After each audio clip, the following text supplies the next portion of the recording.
Video देखते हुए break आए, मजा नहीं आता। अभी डाउनलोड करें तक ऐप।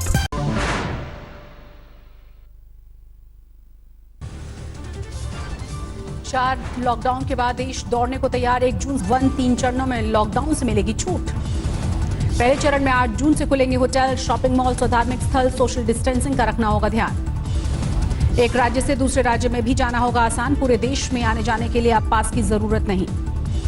जुलाई में होगा स्कूल कॉलेज खोलने का फैसला। राज्यों से बातचीत के बाद तय होंगे नियम। कंटेनमेंट जोन में 30 जून तक लागू रहेगा लॉकडाउन। सभी पाबंदी पहले की ही तरह जारी रहेंगी। विदेश यात्रा, मेट्रो सेवा, सिनेमा हॉल और जिम अभी बंद रहेंगे। तीसरे चरण में इनको खोलने पर फैसला होगा। शादी समारोह में 50 से ज्यादा लोगों को अनुमति नहीं। अंतिम संस्कार में अधिकतम 20 लोग हो सकेंगे शामिल। अनलॉक 1 के दौरान नाइट कर्फ्यू का समय घटाया गया। रात 9 बजे से सुबह 5 बजे तक रहेगा कर्फ्यू। यात्रा के दौरान और ऑफिस के साथ दुकानों में मास्क पहनना जरूरी होगा। पान गुटखा खाकर थूकने पर भरना होगा जुर्माना। बुजुर्गों, बच्चों और गर्भवती महिलाओं को घर में ही रहने की सलाह। कोरोना का खतरा देखते हुए फैसला लिया गया। नई रियायतों के दौरान बरती जाने वाली सावधानियों के लिए स्वास्थ्य मंत्रालय जारी करेगा दिशा निर्देश। एक राज्य से दूसरे राज्य जाने पर रोक नहीं, लेकिन हालात को देखते हुए राज्य सरकार ले सकती है फैसला। हर जगह सोशल डिस्टेंसिंग का ख्याल रखना पड़ेगा। भीड़ जुटने पर पाबंदी रहेगी। नए गाइडलाइंस पर कांग्रेस नेता मनीष तिवारी बोले, पहले लॉकडाउन के वक्त थे 381 केस। अनलॉक 1 तक 1,74,000 मामले सामने आए। मुंबई के लोकमान्य तिलक टर्मिनस पर सैकड़ों की संख्या में जुटे मजदूर लाइन लगाकर अपनी ट्रेन का इंतजार किया। धार्मिक स्थलों को लेकर बंगाल और केंद्र सरकार की गाइडलाइंस में टकराव। बंगाल में 1 जून से खुलेंगे धार्मिक स्थल, जबकि केंद्र ने दी है 8 जून की तारीख। नई गाइडलाइंस को लेकर केंद्र सरकार ने साफ किया, अगर केंद्र की गाइडलाइंस से हुआ टकराव तो राज्य जारी रखें नई गाइडलाइंस। दिल्ली के डिप्टी सीएम मनीष सिसोदिया आज सुबह 11:30 बजे करेंगे प्रेस कॉन्फ्रेंस। अनलॉक 1 को लेकर कर सकते हैं घोषणा। यूपी के मुख्यमंत्री योगी आदित्यनाथ आज करेंगे प्रेस कॉन्फ्रेंस। अनलॉक 1 को लेकर कर सकते हैं ऐलान। प्रधानमंत्री आज करेंगे मन की बात। कोरोना से जंग और दूसरे कार्यकाल का 1 साल पूरा होने पर कर सकते हैं बात। पंजाब में 30 जून तक बड़ा लॉकडाउन। केंद्र की गाइडलाइंस के मुताबिक जारी होंगे नए दिशा निर्देश। पश्चिम बंगाल सरकार ने 15 जून तक बढ़ाया लॉकडाउन। 1 जून से टीवी और सिनेमा प्रोडक्शन को काम करने की परमिशन। महाराष्ट्र में रेड जोन में छूट मुश्किल। सूत्रों से खबर, अगर अगले आदेश तक जारी रहेगा लॉकडाउन 4। राजस्थान में 1 जून से खुलेंगे पर्यटक स्थल। 2 हफ्ते के लिए टूरिस्ट को मुफ्त एंट्री। राजस्थान में 10वीं और 12वीं की परीक्षा की तारीख का ऐलान। 18 जून से शुरू होंगे एग्जाम। गुजरात ने जारी की अनलॉक 1 की गाइडलाइंस। शाम 7 बजे तक खुलेंगी सभी दुकानें। बस सेवा भी होगी शुरू। सभी सरकारी दफ्तर खुलेंगे। कर्नाटक सरकार ने मंदिरों को खोलने के लिए जारी की है गाइडलाइंस। सबको पहनना होगा मास्क। थर्मल स्क्रीनिंग के बाद ही मंदिरों में एंट्री। राजस्थान सरकार का बड़ा फैसला, सरकारी रियायत लेने वाले निजी अस्पतालों को करना होगा कोरोना का मुफ्त इलाज। चंडीगढ़ में मंगलवार से खुलेंगे सैलून। शर्तों के साथ मिली है परमिशन। आईसीएमआर का सभी राज्यों को एंटीबॉडी टेस्ट कराने का ऐलान। एमपी में 15 जून तक बढ़ सकता है लॉकडाउन। मुख्यमंत्री शिवराज सिंह चौहान ने दिए हैं संकेत। बेंगलुरु में 1 जून से चलेंगे 8 रूट पर 75 एसी बस। आईटी कॉरिडोर तक जाएंगी बसें।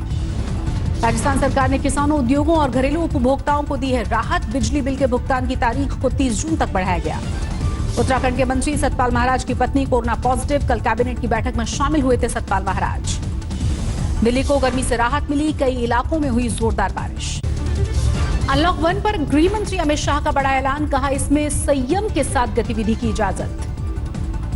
अमित शाह ने कहा, कोरोना से जंग में राज्यों के साथ रहा तालमेल। राज्यों के साथ बातचीत के बाद गाइडलाइंस जारी की। आज तक ई एजेंडा में कांग्रेस पर बरसे यूपी के सीएम योगी आदित्यनाथ। कहा, बसों के फर्जीवाड़े को देश ने देखा। संकट के दौरान कांग्रेस ने की थी राजनीति। योगी आदित्यनाथ ने कोरोना से जंग में मोदी सरकार की तारीफ की। कहा, पीएम ने 135 करोड़ लोगों के हित में कड़े और बड़े फैसले लिए। आज तक ई एजेंडा में राजस्थान के सीएम अशोक गहलोत का बयान। कहा, लॉकडाउन खोलना बहुत मुश्किल काम। ई एजेंडा आज तक में लॉकडाउन पर बोले रक्षा मंत्री राजनाथ सिंह। चीन के साथ सैन्य और कूटनीतिक स्तर पर वार्ता जारी है। राजनाथ सिंह ने कहा, भारत नहीं चाहता सीमा पर तनाव। जल्द सुलझ जाएगा मुद्दा। किसी भी सूरत में नहीं होगा सम्मान से समझौता। आज तक से बोले केंद्रीय मंत्री नितिन गडकरी। कोरोना संकट में पूरी दुनिया में हो रही है पीएम मोदी के कामकाज की सराहना। नितिन गडकरी ने दावा किया 5 साल में भारत को दुनिया का नंबर 1 मैन्युफैक्चरिंग सेक्टर बनाएंगे। महाराष्ट्र की सियासत में गडकरी का दखल से इनकार, कहा उद्धव ठाकरे, शरद पवार और देवेंद्र फडणवीस से होती रहती है बात। हिमाचल प्रदेश के सोलन में होटल क्वारंटीन सेंटर में बदले गए सुविधा के लिए निजी तौर पर करना होगा भुगतान। समस्तीपुर में स्थानीय लोगों ने किया कोरोना मरीज के अंतिम संस्कार का विरोध, मेडिकल टीम और पुलिस पर किया हमला। कन्नौज में तेज आंधी बारिश से भारी तबाही हुई, 6 लोगों की मौत, 4 की हालत गंभीर। में बारिश के बहाव में बही स्कूटी सवार 2 होमगार्ड्स ने बचाई उसकी जान। लॉकडाउन के दौरान महाराष्ट्र में काटे गए 5 करोड़ 75 लाख रुपए के चालान। यूपी कांग्रेस के प्रदेश अध्यक्ष अजय लल्लू को जेल में रखने का राहुल गांधी ने विरोध किया, यूपी सरकार को बताया गरीब विरोधी। महाराष्ट्र के सीएम उद्धव ठाकरे से मिले शरद पवार, 1 हफ्ते में दूसरी बार मुलाकात। फिल्म स्टार सोनू सूद से मिले महाराष्ट्र के राज्यपाल, मजदूरों की मदद करने को लेकर तारीफ की। 8 जून तक दिल्ली को गर्मी से भी राहत, 3 से 5 जून तक बारिश के आसार। पीलीभीत में आकाशीय बिजली गिरने से 9 मजदूर झुलसे। अनंतनाग में आतंकवादियों से एनकाउंटर, पुलिस और सुरक्षा बलों ने संभाला मोर्चा। सोपोर में लश्कर के 3 आतंकवादी गिरफ्तार, आतंकवादियों से हथियार बरामद किए गए। पाकिस्तान ने पुंछ में फिर थोड़ा सीज फायर, सेना ने दिया मुंहतोड़ जवाब। मेरठ से गिरफ्तार हुआ वांटेड आतंकवादी, पंजाब पुलिस और यूपी एटीएस ने पकड़ा, खालिस्तान से कनेक्शन का है आरोप। केंद्रीय कृषि राज्य मंत्री कैलाश चौधरी का दावा, टिड्डियों को लेकर पाकिस्तान नहीं साझा कर रहा जानकारी, आने वाले दिनों में टिड्डियों का बड़ा दल करेगा घुसपैठ। देश में कोरोना की रफ्तार हुई बेकाबू, 24 घंटे में करीब 8,000 कोरोना के मरीज बढ़े। देश में अब तक 1,73,000 कोरोना के केस, 82,000 से ज्यादा लोगों ने कोरोना से जीती है जंग। देश में 24 घंटे में कोरोना से 265 लोगों की गई जान, अब तक 4900 से ज्यादा लोगों ने तोड़ा दम। महाराष्ट्र में 24 घंटे में 2900 नए मामले, 99 मरीजों की मौत हुई, अब तक 65,000 के पार हुए केस। मुंबई में 38,000 के पार पहुंचा कोरोना का केस, 24 घंटे में 1500 से ज्यादा नए केस। यूपी में 262 नए केस के साथ कोरोना के मामले 7,700 के पार, अब तक 4,000 से ज्यादा ठीक हुए। तेलंगाना में 24 घंटे में 74 नए केस, कुल मामले 2400 के पार।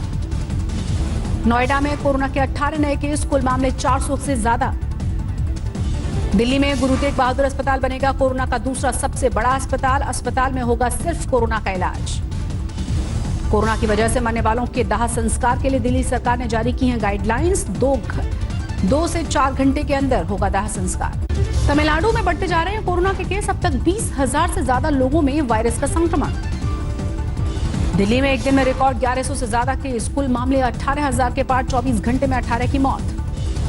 गुजरात में 16,000 से ज्यादा कोरोना के केस, 24 घंटे में 412 नए केस सामने आए। एयर इंडिया ने वंदे भारत मिशन को लगा कोरोना का झटका, रेस्क्यू मिशन पर मॉस्को जा रहे विमान का पायलट निकला कोरोना पॉजिटिव। पायलट की रिपोर्ट कोरोना पॉजिटिव मिलते ही एयर इंडिया ने उसे किया सूचित, आधे रास्ते से वापस लौटा खाली विमान। राजस्थान में 8,000 से ज्यादा कोरोना के केस, 184 लोगों की कोरोना से हो चुकी है मौत। आंध्र प्रदेश में 24 घंटे में कोरोना के 70 नए मरीज सामने आए, राज्य में कुल कोरोना पीड़ितों का आंकड़ा हुआ 3,000 के करीब। दिल्ली से सटे गुरुग्राम में आज फिर 61 कोरोना मरीज सामने आए, साइबर सिटी में कुल 581 कोरोना के केस। दिल्ली सचिवालय में सामान्य प्रशासन विभाग ने एक अधिकारी की कोरोना रिपोर्ट पॉजिटिव पाई, दफ्तर को किया गया है सील।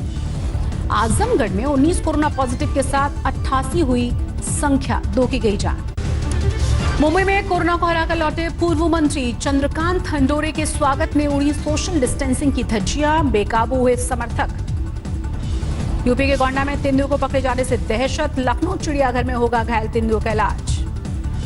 आगरा में आंधी और तूफान से ताजमहल को भारी नुकसान, ताजमहल का पश्चिमी गेट और मुख्य मकबरे की रेलिंग क्षतिग्रस्त।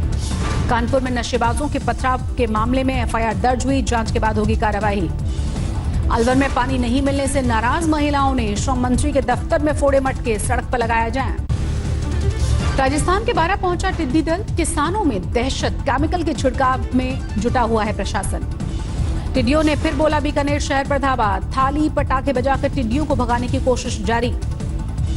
एमपी के शिवपुरी में टिड्डी दल की दस्तक, कई एकड़ फसलों को बर्बाद किया। मध्य प्रदेश के पन्ना टाइगर रिजर्व में टिड्डी दल का हमला, जंगल में टिड्डी दल ने वनस्पतियों को पहुंचाया है भारी नुकसान। इंदौर में मोहल्ला क्लिनिक के खिलाफ लोगों ने थाली बजाकर किया विरोध। आम लोगों की जगह नगर निगम के कर्मचारियों की हो रही है जांच। शिमला में तेज हवाओं के साथ हुई जोरदार बारिश। भारी बारिश के साथ कई जगह जलजमाव। यूपी के कानपुर में भी झमाझम बारिश हुई। लोगों को मिली है गर्मी से राहत। ईटानगर में हो रही मूसलाधार बारिश से बाढ़ जैसे हालात। कई गांव के सैकड़ों घरों में पानी घुसा।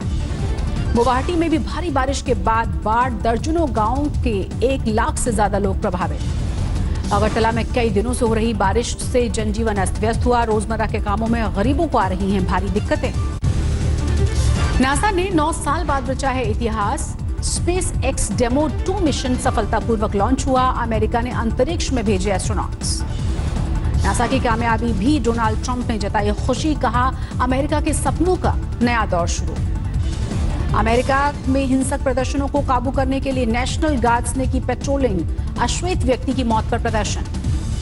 मिनियापोलिस में जारी प्रदर्शन को लेकर अमेरिकी राष्ट्रपति ने सख्ती दिखाई। प्रदर्शनकारियों से निपटने के लिए सेना उतारने की बात कही। काबुल में पत्रकारों को ले जा रही बस में धमाका हुआ। एक पत्रकार समेत 2 लोगों की मौत, 6 लोग घायल हुए। नमस्कार, मैं हूं अंजना ओम कश्यप। हमें उम्मीद है ये वीडियो आपको पसंद आया होगा। लेटेस्ट खबरों के लिए यूं ही देखते रहिए आज तक और इस वीडियो के पसंद आने पर लाइक, शेयर एंड सब्सक्राइब करना ना भूलें।